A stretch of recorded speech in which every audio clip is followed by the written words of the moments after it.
কিবরিয়া ভাই, আপনার কাছে আমার একটা প্রশ্ন।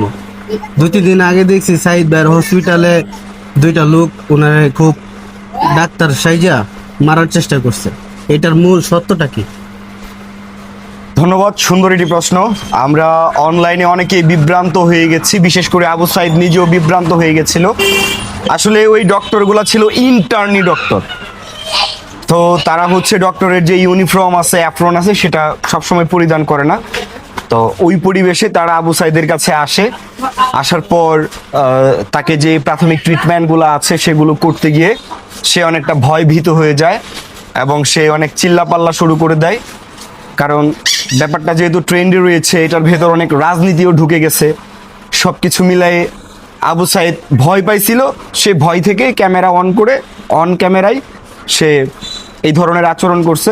যদিও তার বোঝা উচিত ছিল, বুঝে কথা বলা উচিত ছিল।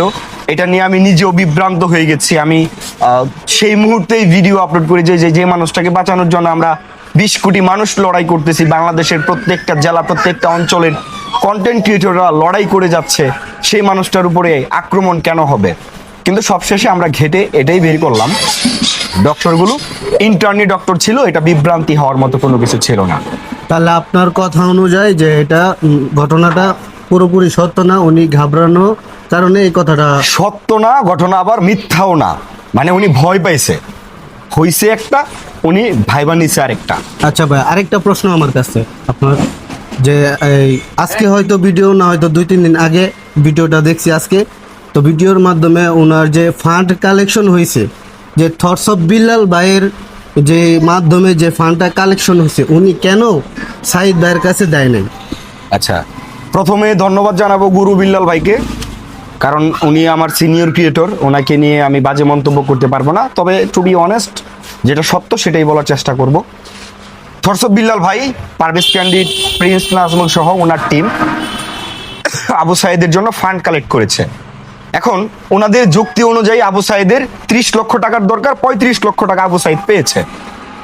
হ্যাঁ, ওয়েল, এখন আমার পয়েন্টটা হলো, বিল্লাল ভাই আপনি আবু সাইদের জন্য যত টাকা উঠাইছেন, আপনি আবু সাইদের দেন বা না দেন, জাতির সামনে এসে অন ক্যামেরায় আপনার বলা উচিত ছিল আবু সাইদের জন্য আমি 5 টাকা কিংবা 5 লাখ টাকা পাইছি। আবু সাইদের যেহেতু 30 লক্ষ টাকা ওভার হয়ে গেছে, সেই জন্য আবু সাইদ ভাইকে আমরা এই টাকাটা দিচ্ছি না, এই টাকাটা আমরা অন্য আরেকটা রুগীকে দিয়ে দিব। আপনি ক্যামেরার সামনে আসেন নাই, বা আপনি ক্যামেরার সামনে এসে বিষয়টা ক্লিয়ার করেন নাই। এই কারণেই কিন্তু এখানে আলামিন আমাকে এই প্রশ্নটা করছে, বা এরকম প্রশ্নের সম্মুখীন আমি অনেক জায়গায় হয়েছি। আমরা যারা কিশোরগঞ্জের মাটিতে ছিলাম, আমরা এই বিষয় নিয়ে কাজ করেছি, সবাই এই প্রশ্নটার সম্মুখীন হয়েছে। এটার পেছনে ফল্ট ছিল আমাদের বিল্লাল ভাইয়ের। হ্যাঁ, আমি মেনে নিলাম আপনি টাকাটা অন্য কাউকে দিবেন, বাট আপনি কত টাকা ফান্ড সংরক্ষণ করেছেন? টাকাগুলো তো আমার না, টাকাগুলো তোমারও না, বা টাকাগুলো বিল্লাল ভাইয়ের না, টাকাগুলো হচ্ছে সারা বাংলাদেশের সাধারণ মানুষ দিয়েছে। সাধারণ মানুষের টাকা যেহেতু, এখানে হিসাবটা ক্লিয়ার করা উচিত ছিল ওনার, উনি ক্লিয়ার করে নাই, আবু সাইদের দেয় নাই। এই ব্যাপারে আমি কথা বলবো না, কারণ আবু সাইদের মতো হাজার হাজার অহরহ রোগী রয়েছে বাংলাদেশে, এটা অন্য আরেকজন ডিজার্ভ করে। না, ঠিক আছে, আপনার কথা ঠিক আছে যে অনেক রুগী আছে, কিন্তু এই কালেকশনটা তো হইছে ওনার জন্য। হ্যাঁ, উনি তো নিজে ক্যামেরার সামনে এসে বলছে ওনার জন্য সে কালেকশন করছে। হ্যাঁ। তো ওনার কালেকশন টাকা আপনি অন্য রুগীকে কেন দিবেন? আচ্ছা। ওনার তো আরেকটা কথা আমি আরেকটা আপনার ইয়া পাইলাম তো, ওনার নাকি আপনার আরো এই অনেক প্রশ্নের টাকা উত্তরটা আমি লাগে। দেই। আপনার এই প্রশ্নের উত্তরটা আমি দেই।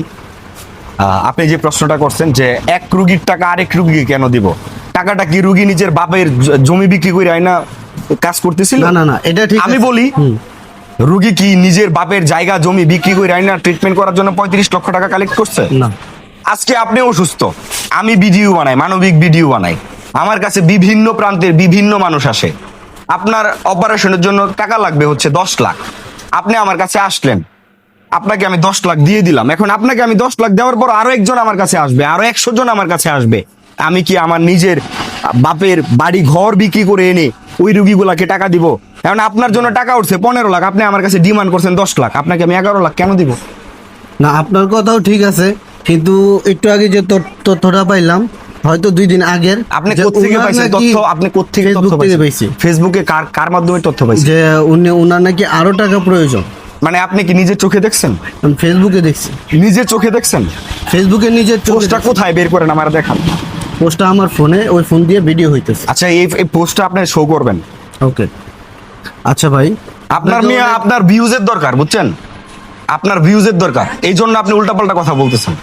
না এটার ভাই, কোনো যদি এটা এটা শুনেন আমি এটা বলি, যদি আমার রং আনসার হয়ে থাকে তাইলে ভাই আমি আন্তরিকভাবে দুঃখিত। আপনাকে অসংখ্য ধন্যবাদ।